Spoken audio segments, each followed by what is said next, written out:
your head. It's its voice babbling in your head, telling you all this stuff that you already know, telling you all this bad stuff about yourself, telling yourself about everybody else. It's just rambling on and on and on. And people think that's who they are. Yeah.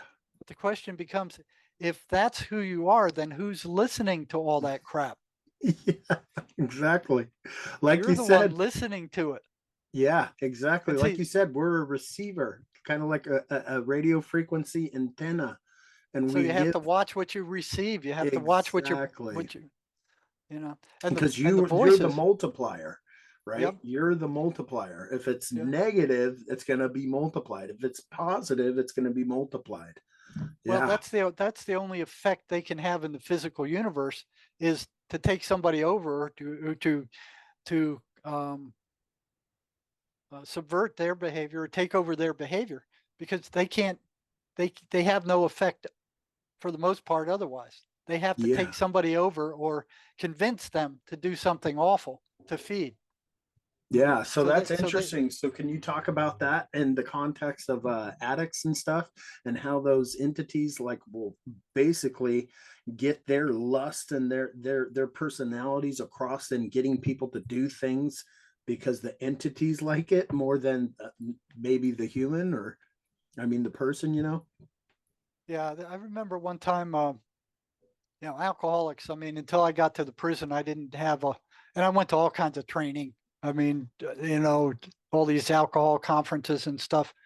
eh, and one day I was told that there was an Apache. He was up in northern Arizona on the Apache reservation there, and he was so drunk and violent that not even the Apache police could deal with him.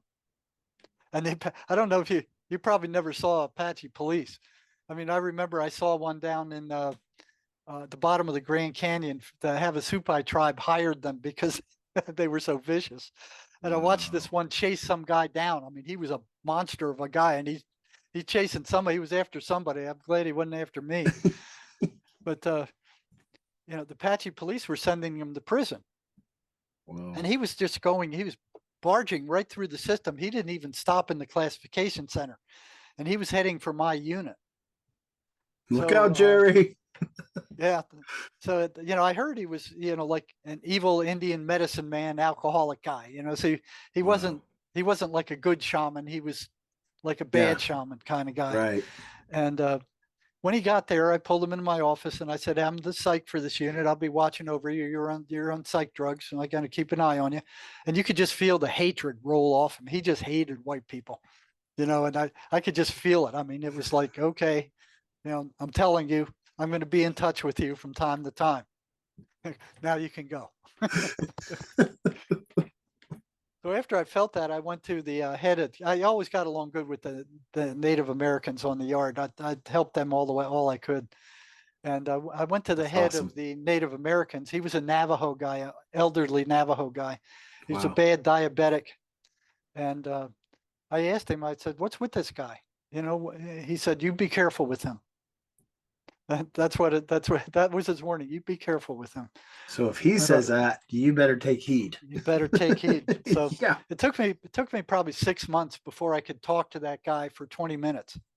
You Wow. know, and he started telling me all these stories about being chased by spirits and casting evil spells on people, and running from evil spirits and doing all this weird stuff. Yeah. You know, and you know, one day he and I was interested in that stuff. I'm like, well, because I would never get to meet somebody like him again. Right.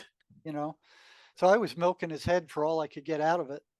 And finally, one day, I got the courage up to say, well, if you can do all that stuff, how come you can't stay sober? And I was expecting him to blow up. I mean, I was Yeah. just You were like ready sitting there for going, something. I'm like, Oh. okay, yeah, just like that.